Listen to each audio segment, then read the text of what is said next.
Hai people, kenalin aku Denisa. Di Survey di Asia, kita di sini akan bahas banyak tentang branding, strategi bisnis, marketing, dan masih banyak lainnya. Without any further ado, let's get started.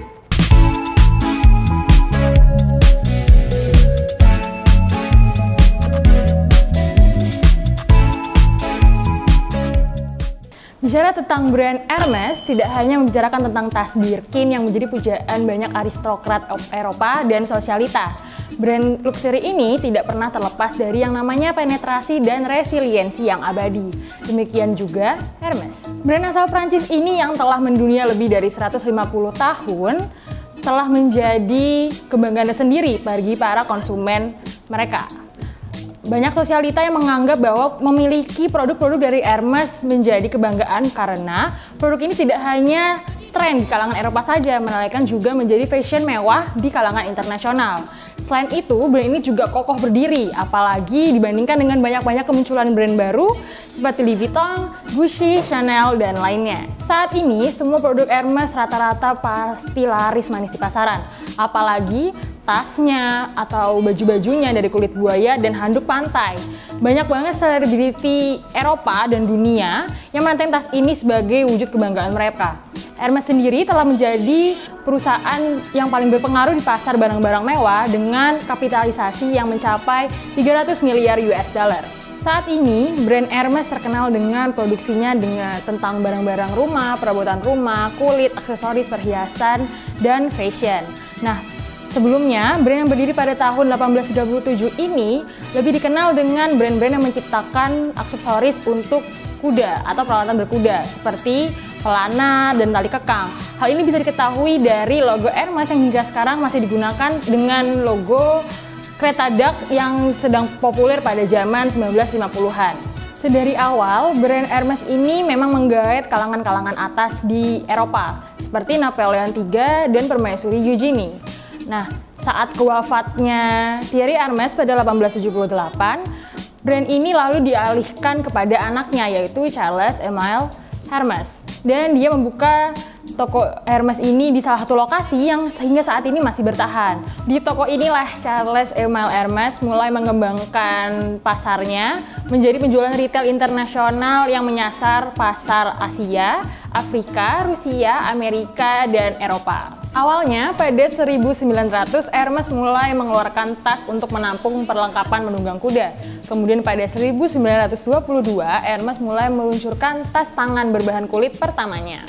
Kemudian pada 1935 ia berhasil meluncurkan sebuah bag yang namanya Kelly Bag yang dipopulerkan oleh Grace Kelly pada tahun 1956 dan menjadi incaran banyak orang hingga saat ini. Sejak saat itu, Hermes mulai meluaskan lagi sayap perdagangannya dengan membuat produk-produk lain berbahan kulit, shawl sutra, perhiasan dasi, perabotan rumah, parfum, hingga piring-piring makan berbahan kristal dan porselen. Salah satu produk termahalnya yaitu Hermes Himalayan Crocodile Birkin Bag yang terbuat dari kulit buaya Nilo dengan gesper emas 18 karat dan 205 berlian, berhasil terjual seharga 1,25 miliar rupiah.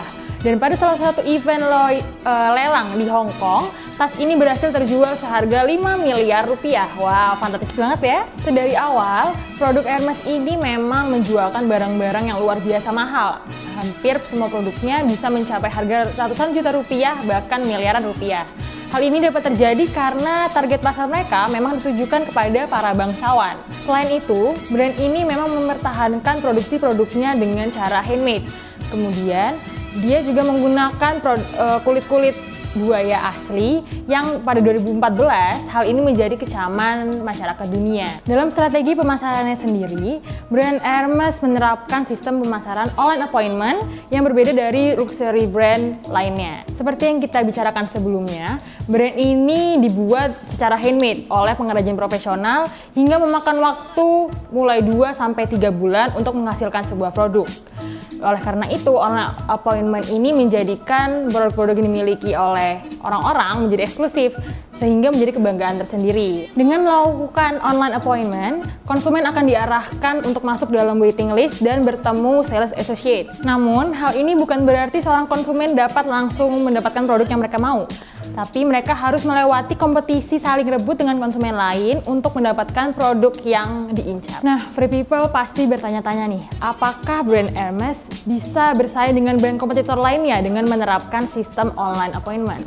Nyatanya, brand ini telah menduduki posisi di ultra luxury brand, di mana butik-butik yang tersebar tidak menjual produk yang sama antara butik satu dengan butik lainnya. Beberapa produk khusus tidak dijual di semua butik dan hanya bisa didapatkan di butik-butik tertentu saja. Tidak heran bahwa produk-produk yang mereka jual ini tidak ada kembarannya. Jika diperhatikan, brand ini tidak menggunakan artis untuk memasarkan produknya, karena produk seperti tas eksklusif yang ia pasarkan pasti secara otomatis dipasarkan oleh artis lewat sosial media atau infotainment dan akun-akun lainnya.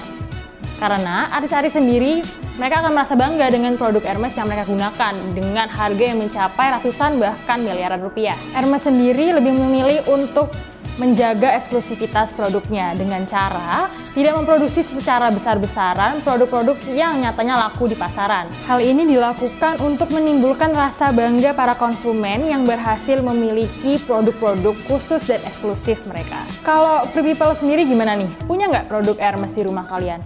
Atau worth it nggak sih mengeluarkan uang ratusan juta rupiah untuk memiliki produk dari brand ini?